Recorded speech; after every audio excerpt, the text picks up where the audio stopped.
Go. All right, I have a very, very personal question to ask you guys.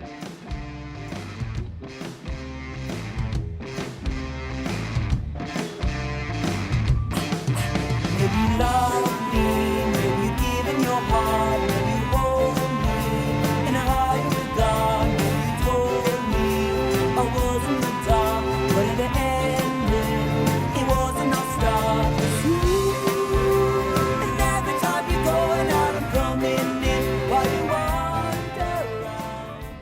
Well, here we are with Logan, Lanning, and Tyler McKusick of America Yeah. And you guys have your new little CD coming out. Can you tell us a little bit about the artwork and such? I think that the artwork is just symbolic of temptation. Just a blur of colors and a blur of images, kind of like the music is. What about the title, No Tenderness? Symbolic of the time, when it was written, I feel like. What were you going through that elicited no tenderness? I'd say just like a lot of personal view shifts and just like what is what in your life, I guess. How would you guys describe your music? That's a very good question, actually, because I never know how to answer that when people say it. I'd like to say, like, I guess we have pop elements, we also have rock elements, as well as like somewhat of a world influence, but I think in the end, it's somewhat different. I'd at least like to think. Pop Tropicalia. Pop what? Tropicalia. Yeah. And like just world, just different influences from parts of the world and stuff like that. Not so Americanized all the time.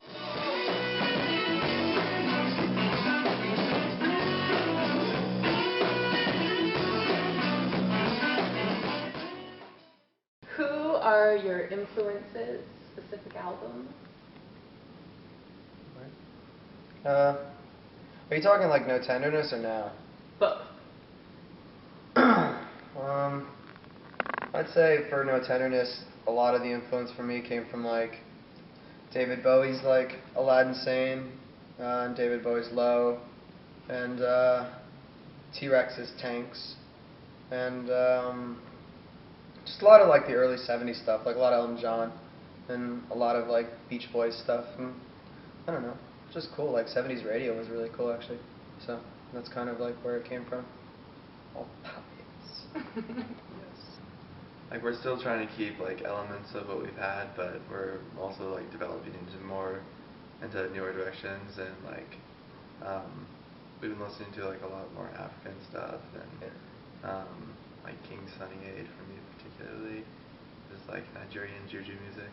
It's good. Just Amadou and Miriam. Amadou and Miriam. It's very westernized African pop rock music, and Just has a good groove to it. Yeah.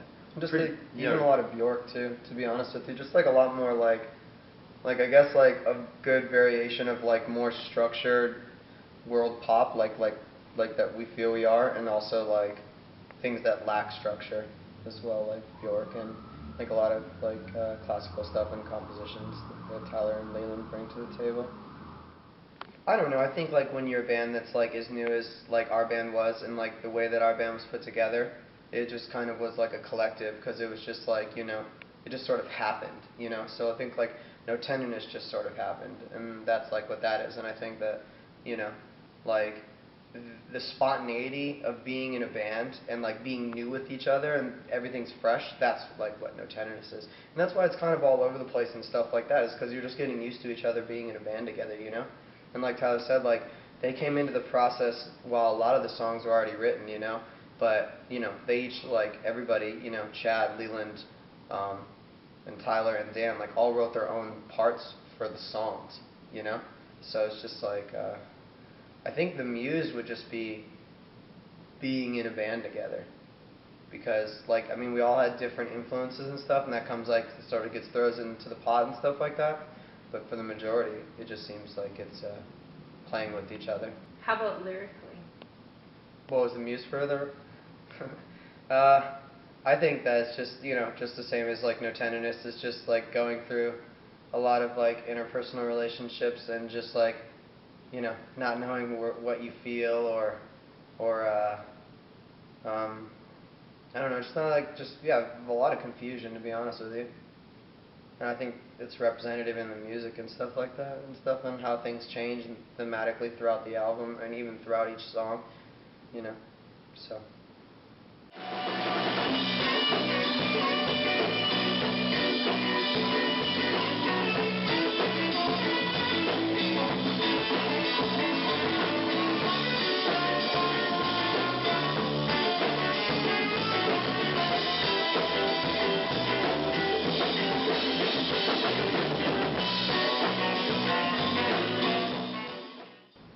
Tyler, so you're a composition major, right? Yep. Can you tell me the differences between writing compositions for UNLV versus your rock and roll band, America Yeah? I told you. I know. Well, I think the main difference is within this band we're working under a pop sort of format, so you're looking for simpler structures and more straight ahead hooks and just more accessibility a lot. Like I don't want someone to have to listen to our music and be thinking, I don't get it. Like do I need to like know what's really going on in the music to understand the music? I don't think that we need we don't want that in our music, but at the same time we do want that depth, say like where the layer is going on beneath, where you get more out of it each time that you listen to it. And so I guess there's that kind of correlation between the classical music, the concert music that I write, as opposed to the pop music in this band. When you like write your compositions, it's just you writing it, Yeah. And like when you use other people, you have other people's influences, and then, just like the classical side of Tyler doesn't necessarily always need to shine in the song and be the only thing that's going on, It's just like sometimes it's also in the background just as much as it's in the foreground. So would you say you're the lyricist and you are the composition No. man behind No, I'd the say that band? just kind of happens. Like, I mean, I write the lyrics like so far and everything, but the songs just sort of happen. Really, like, Yeah. I mean, especially with like the new stuff, which is really cool. It's just like No Tenderness was more of like, these are the ideas and this is the platform we're working on, and then now like we can get in the room and just be like him having like a riff or something like that, and then just we can run over and have a song done. Yeah. Like a lot of the newer stuff is just happening a lot more quickly.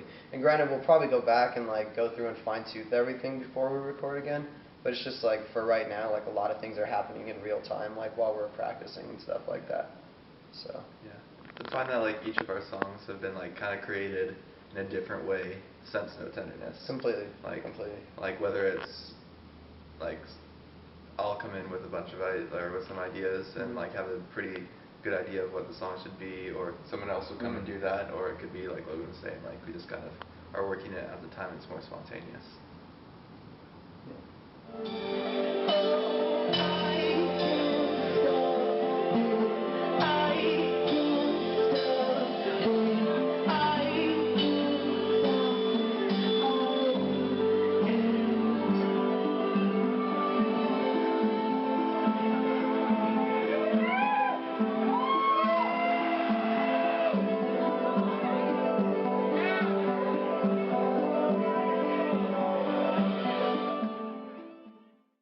A lot of the songs are about lost love. Would you say that you take from personal experiences for the songs? Yeah. Yeah, and just like in a multitude of ways, not just like, oh, I'm a broken-hearted man from a relationship. It's really just like not knowing how you feel about that, and just like, a fading feeling or something like that. Like I think a lot of the lyrics on No Tenderness could be just taken like a guy and a girl breaking up, but they're very more in depth than that to me. But it's whatever anybody wants to take it like, really. It's like distinguishing, like what your priorities are for love, stuff like that. That's what No Tenderness is about to me. But it always changes. Like songs, their meanings change as it goes on,